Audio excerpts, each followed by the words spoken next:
Uyghur elining qağılıq naisidən bo'lgan Akufkalardan Hindiston turmusidagi Adil Tursun, Abduxoliq Tursun va Abdusalom Tursunning advokati bu uchaylarning Xitoyga qaytarilish xavfiga duch kelganligi. Amerika, Kanada qatorliq g'arb davlatlarining ularni qo'g'dab qilishini o'tindi. Advokati Muhammad Shafi Lasoning radiomizga aytishicha, Hindiston ichki ishlar ministrligi navbatda Kashmirning Jammu shahridagi bir turmaga yetkazib kelinib, tutib turilayotgan Uyghur musafirlarining Xitoyga qaytarilib berilganligini bildirgan. Adil Tursun, Abduxoliq Tursun va Abdusalom Tursunning 2013-yil 6-oyda Hindiston chegarasidan o'tib Kashmirning Ladakh rayoniga qochib chiqqanda, Abdusalom texi 16 yoshda. Uning o'tiranchi akasi Abduxoliq 18 yoshda, cho'ng akasi Adil 20 yoshda edi. Ayni vaqtda ular chegaradan o'tib Ladakhdagi Sultan Chushku degan joyning atrofiga kelganda, shu joydagi Hindiston chegara qo'g'dash qismlaridan Hindi-Tibet qurolliq saqchi atritining qo'liga tushib, 2 oydak shularning qo'lida tutib turilgan. Ular 2 oylik savol-so'roqda Hindi-Tibet qurolliq saqchi atriti ularning qog'iliq orqali Hindiston chegarasidan qonunsiz o'tganligini e'tirof qilishidan boshqa ulardan hech qanday bir g'ayriy narsa bayqamagan. Ma'lum bo'lishicha, 2 oylik savol-so'roqdan keyin Jammu Kashmirning Leh shahridagi bir saqchi punktiga o'tkazib berilgan Akufkalar Hindiston chegarasiga qonunsiz kirish bilan ayblanib sotlangan. Ham 2014-yil 7-oyda chegaradan qonunsiz o'tish jinoyati bilan 18 oylik qamoqqa hukm qilingan. Lekin Hindiston doiralarining 2015-yili bu uchaylarning Hindistonning Kashmirda yurgizilayotgan bir alohida bexatarlik qonuniga silib qayta ayblashi bilan ularning delosi 10 yildan beri izchil tutib turilishini keltirib chiqargan bir qonuniy bo'shliq ichiga kirib qolgan. Uyghur musafirlarining Kashmirlik advokati Muhammad Shafi Lasoning muxbirimizga aytishicha, Hindiston hukumati ularni tutib turishni Jammu Kashmir ommaviy xavfsizlik qonuniga silib, har 6 oyda bir qatim uzartib kelmoqda. They were put to trial. They were convicted by the court in Ladakh area. 14-iyun bu vaqtki ziyoratimizni qabul qilganda bunday dedi. Ular Ladakh rayonidagi sud mahkamasi tarafidan sudlanib, chegaradan rasmiyati yo'q ahvolda qonunsiz o'tish jinoyati bilan 1 yil 6 oylik kesilgan. Ular 1 yil 6 oylik qamoq jazosini tugatgandan keyin Hindiston hukumati tarafidan Jammu Kashmir ommaviy xavfsizlik qonuniga asosan qayta tutqun qilingan. Bu qonun bak qattiq bo'lib, uning bo'yicha hukumat kishilarni shartsiz tutib tura oladi. Hukumat ularni tutib turishni ommaviy bexatarlik qonuni bo'yicha har 6 oyda bir qatim uzatib kelmoqda. Muhammad Shafi Lasoning aytishicha, Hindiston hukumati Xitoydan andish qilg'ashqa bu kishilarni qo'yib berishdan ehtiyot qilmoqda ekan. U yana o'zining BDT musofirlar ishxonasiga iltimos qilgan bo'lsa-mu, lekin ularning o'zlarini chetga olganligini, agar Hindiston ularga siyosiy panohlik bersa, ondan o'zlarining ularga yordam qilganligini aytganligini bildirdi. This government is afraid of China. They apprehend. Muhammad Shafi Laso bu hukumat Xitoydan xavfsiraydi. Agar ular bu bolalarni qo'yib bersa, ularga siyosiy panohlik berish kerak. Ular buningdan qechyapti. Shunga ular bularni qo'yib bermaslikning qo'yida. Men ularga siyosiy panohlik berishni, hech bo'lmasa vaqtlik siyosiy panohlik bo'lsa-mu berishni iltimos qilgan. Lekin ular javob bermadi. Men yana BDT musofirlar ishxonasiga iltimos qildim. Ular bizning bu delolarni bartaraf qilish huquqimiz yo'q deb javob berdi. Ular hukumat bu kishilarni musofir deb e'tirof qilsa, ondan biz ularga musofirlik salohiyati beramiz. Hukumat e'tirof qilsa, biz ularga har xil yordamlarda bo'lamiz deydi. Lekin Muhammad Shafi Lasoning aytishicha, BDT musofirlar ishxonasi Rohingyaliklarni o'z ichiga olgan boshqa barliq musofirlarga bu xil talabni qo'ymaydi ekan. Biz 13-iyun kuni BDT musofirlar mahkamasining Hindistonda turishliq ishxonasi bilan aloqalashib, ulardan buning tushuncha berishini talab qildik. Musofirlar ishxonasining xodimi Rama Devivedi ziyorat iltimosimizni yozma avatishimizni talab qildi. Biz yozma iltimosimizni el-xat orqali avatgan bo'lsak-mu, lekin hozirga qadar javob kelmadi.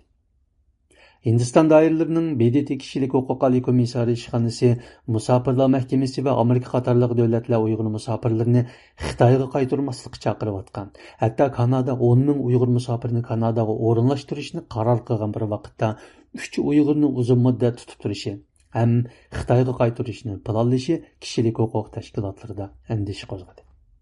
Kishilik huquq kuzatish tashkilotining Janubiy Osiyo ishlari direktori Minakshi Gangolining 13-iyun ziyoratimizni qabul qilganda aytishicha, Hindiston hukumati bu kishilarni Xitoyga qaytarishni to'xtatib, ularga jinoyatchidek muomala qilishga xotim berish kerak. The problem really in India is that India has not signed Minakshi Ganguly mundaq dedi.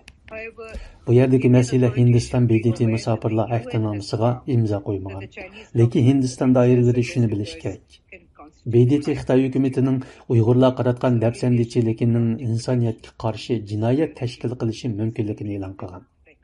Shunga Hindiston bu kishilarga jinoyatchi muomalasi qilish, ularni qaytarilsa, ziyonkashlik uchraydigan bir davlatga majburiy qaytarishning o'rniga bu kishilarni qo'g'dish kerak. Minakshi Ganguly xonimning qayd qilishicha, Hindiston musofirlar ahdnomasiga imzo qo'ymagan bo'lsa-mu, lekin uning Uyg'urlarga aloqador bu deloda xalqaro qonunga amal qilish majburiyati bor ekan. This particular case, the situation is one. Minakshi Ganguly bu alohida deloda vaziyatdan boshqa Hindistonning xalqaro kishilik huquq qonuniga amal qilish majburiyati bor. Bu deganlik Hindiston hukumati musofirlar ahdnomasini imzolamagan taqdirdami, hech kimni ular xavf uchraydigan bir joyga qaytarmaslik kerak. Chunki BDT va boshqalar Uyg'urlarning Xitoyda egri xavf ostida ekanligini e'lon qildi. Shunga hukumat bu kishilarni qaytarmasligi kerak. Shuning bilan bir vaqtda Hindiston hukumati siyosiy panohlanuvchilarga jinoyatchi muomalasi qilmasligi shart. Iztirob chekayotgan bu kishilar bexatar bir makon izlayapti. Hukumat ularni qo'g'dishi va uningga kapolatlik qilishi kerak dedi. Xitoy Hindiston chegarasi bo'libmi uning Ladakh chegarasi ikki davlatning zamin ixtilofi sababidan har ikki taraf ko'plab qo'shin o'rinlashtirib, qattiq qo'g'daydigan chegara bo'lsa-mu, lekin akuf kuchaylarning uningdan qandoq o'tganligi ma'lum emas. İki davlat chegara qismlarining 2020 yili 6-oydagi Ladakh chegarasida yuz bergan to'qinishda 20 dak Hindiston askari o'lgan. Xitoyning oz deganda 4 askarining o'lganligi ilgari surilgan edi. Ma'lum bo'lishicha, bu bolalar buningdan bir 2 oy avval Kashmirning Jammu shahridagi Kot Balval turmasiga yetkazib kelingan bo'lib, Hindiston hukumati 10 yildan beri ularning advokatidan boshqa kishilar bilan ko'rishishni cheklab kelgan.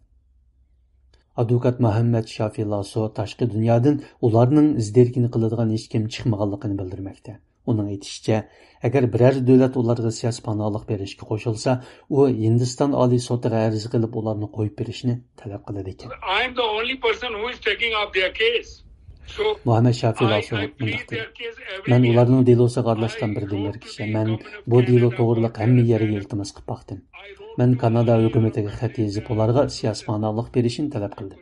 Nurg'un arab davlatlariga xat yozgan bo'lsam, lekin ular kishilik huquqning dafsanda qilinishi bilan kori yo'q, keraksiz kishilar bo'lib chiqdi. Shunga men kishilarning Amerika hukumatini ularga siyosiy panohlik berishga qoyil qilishini, agar u Hindiston ularni qo'yib bersa, ularga siyosiy panohlik beradiganligini aytsa, ular bunday bir iltimosda bo'lsa, Hindiston oliy sotiga ularni qo'yib berishni talab qilib arz qilardim. Men bu yerdan Uyg'ur tashkilotlarini Hindiston va Amerika hukumatlariga xat yozishga chaqiraman. Akash Hasan bu 3 Uyg'ur musofiri bilan 100 turani ko'rishib baxmagan bo'lsa-mu, lekin ularning delosi haqida tekshirish olib borgan ham bu haqda bir qancha xabar yozib, Hindiston taratqularida e'lon qilgan Kashmirlik mustaqil jurnalist. Uning aytishicha, navbatda bu 3 qarindosh haqiqatan Xitoyga qaytarilish xavfida qolgan. The three siblings face a real-time threat of deportation. Akash Hasan bu vaqtdagi ziyoratimizni qabul qilganda bunday dedi. 3 akuf kichiklardan qo'g'lab chiqarilishining haqiqiy tahdidiga duch kelmoqda. Hindiston hukumati ularni qaytarishni davomli o'ylashayotgan bo'lsa-mu, amaliyotda ular qaytarilganligi to'g'risidagi huquq turishni ep bo'lib, aloqador o'rinlardan bu kishilarni qaytarishning rasmiyatini bajarish talab qilingan. Shunga bu kishilarning har vaqt Xitoyga qaytarilishi ehtimolligi mavjud. Akash Hasanning qayd qilishicha, Hindiston Xitoyning Uyg'ur aynidagi qo'rqinchli qilmishlaridan to'liq xabardor bo'lib, hatto ilgari uning qilmishini tanqid qilgan bo'lsa-mu, lekin uning Uyg'ur musofirlariga tutgan muomalasi hayron qolarli. That's very surprising because on one hand India has shu sababdan uning harakati hayron qoldirdi. Chunki bir tarafdan Hindiston Xitoyning kontrolligidagi Tibet rayonidan qochgan minglagan Tibet musofirlariga yo'l qo'ysa, shundaqli minglagan Tibet musofirlari Hindistonda yashasa-mu, biroq Uyg'urlarga farqli muomala qilmoqda. Menimcha bu xil kamsitish va farqli muomala Uyg'urlarning musulmon kimligi bilan munosabat. Chunki Hindiston bosh ministri Modining rahbarligida borgan sari o'ng qanot hindi millatchiligi yo'liga qarab yurmoqda edi. Akash Hasanning aytishicha, u Uyg'ur musofirlarining advokati Hindiston Oliy sotiga arz qilgan taqdirdami, uning musofirlarga foydali qaror chiqarishiga bek umidvor qarmaydi ekan. I spoke to a lawyer and he's saying that Men they advokat are bilan so'zlashdim. Uning trying to aytishicha, approach ular me as Hindiston Oliy sotiga qaytarishni to'xtatish to'g'riliq arz qilmoqchi ekan. Biroq ular buningdan bekmi umidvor emas. Chunki buningdan burun Kashmirda tutilgan Rohingyaliklarning buningga o'xshash bir arzida Oliy sotdan tutqundagi 200 dan ortiq Rohingyalikning qaytarilishini to'xtatishni talab qilgan bo'lsa-mu, lekin Oliy sot ularning arzini rad qilgan dedi. Muhammad Shafiy Lasuning aytishicha, bu huquqlar turmaning ro'yi jismoniy iztiroblarini cheksimi, ammo o'zlarining diniy ibodatlarini to'liq o'rinlab kelgan. Shundaq bu jarayonda urdu, endi ingliz tillarini o'rgangan. Earlier, these boys were only knowing Kargilic, there's Uyghur language. Muhammad Shafiy Lasu Now they understand. Burun bu balalar faqat Uyg'ur tilini biladi. Lekin hozir ular urdu, hindi va ingliz tillarini tushunadi. Ular har kuni turmada 5 vaqt namozni o'qiydi, Qur'on o'qiydi, Ramazonda ro'za tutadi. Ular izchil o'zlarining bu jihatdagi aktivchiligini saqlab qolmoqda. Men ularning turmada o'ynash uchun bir cho'yli to'pim akilib berdim. Ular yetayotgan hozirgi turma xeyli cho'ng. Bu 3 nafar Akuka Uyg'ur musofiri Kashmirga qochib chiqqan ayni vaqtda ularning eng kichigi 16 yoshda. O'tiranchisi 18 yoshda, eng cho'ngi 20 yoshda bo'lgan bo'lsa, lekin Hindiston doiralarining rasmiy hujjatlarida ularning eng kichigi 20 yoshda, o'tiranchisi 22 yoshda, eng cho'ngi 23 yoshda deb yozilgan ekan. Analizchilar Hindiston hukumat doiralarining ularni yosh jihatdan qonuniy javobgarlikka tortishga to'shidi deb ko'rsatish uchun qasddan yeshini cho'ngaytib yozganligidan gumon qilishmoqda.